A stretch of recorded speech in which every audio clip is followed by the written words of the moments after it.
News तक के दर्शकों को हार्दिक स्वागत है। हम इस वक्त इको गार्डन में खड़े हुए हैं। हमारे साथ खड़े हुए हैं 108, 102 और एलएस के वो एम्बुलेंस कर्मी जो विगत 13 दिनों से अपनी मांगों को लेकर प्रदर्शन कर रहे हैं। आइए जानते हैं इनसे क्या कुछ इनकी मांगे हैं। क्या नाम है भाई आपका? मेरा नाम अभिषेक कुमार मिश्रा है। तो अभिषेक जी, आप लोग यहाँ कब से प्रदर्शन कर रहे हैं, क्या कर रहे हैं? ये हम तो 23 जुलाई से यहाँ पे लगे हुए हैं। और जैसा कि हमारी मांगे इस प्रकार से थी कि एएलएस एम्बुलेंस के 1000 कर्मचारियों को बेरोजगार कर दिया गया था, क्योंकि टेंडर प्रक्रिया में राष्ट्रीय स्वास्थ्य मिशन से बदलाव हुआ था। जीवीकेएमआरआई से टेंडर प्रक्रिया जिगिस्सा नामक नई कंपनी पर चला गया, जिससे कि 1000 कर्मचारी हमारे बेरोजगार हो गए, जिसको लेके हम सब ने मांग रखी। मांगे पूरी नहीं हुई तो उसके बाद हम लोगों ने जब कार्य बहिष्कार किया 26 तारीख से, तो हम लोगों पे एफआईआर भी दर्ज कराई गई। माननीय हमारे प्रदेश अध्यक्ष हनुमान पांडे जी को जेल में भी अभी तक डाला गया है। अन्य कर्मचारियों को तो छोड़ा गया, अभी तक उनको नहीं छोड़ा गया।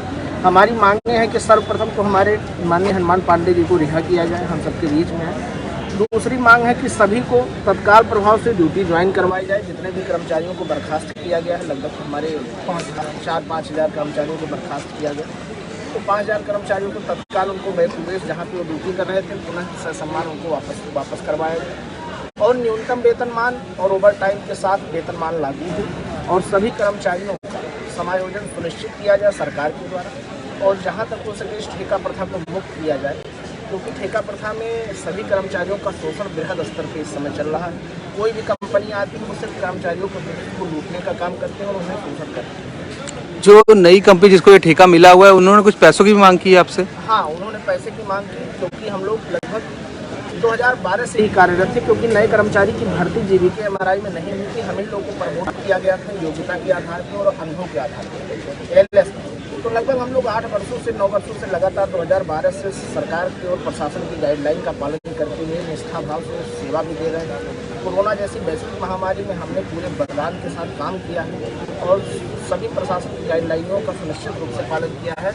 जब हम लोग जिगिस्सा कंपनी में गए तो जिगिस्सा कंपनी ने कहा कि हम तो आपके लोगों को पूरा नहीं ले पाएंगे, और जीवीके ने भी कहा कि हम आपको रख नहीं पाएंगे। और उसके बाद उन्होंने पैसे की मांग की, क्योंकि हमको डिमांड ड्राफ्ट चाहिए कि 20,000 रुपये तुरंत हमको पहले नगद चाहिए, जिससे हम डिमांड ड्राफ्ट के रूप में रख सकें, और 30,000 रुपये EMT से। तो हम लोग अनुभव के साथ, योग्य के साथ, अपने योग्यता के साथ बैठे हुए हैं, कार्यरत हैं 8 वर्षों से 9 वर्षों। तो हम पैसा किस आधार पर, इन्हीं सभी मुद्दों को लेकर कर्मचारी जो है आज मांगों को लेकर शांतिपूर्ण गार्डन में बैठे।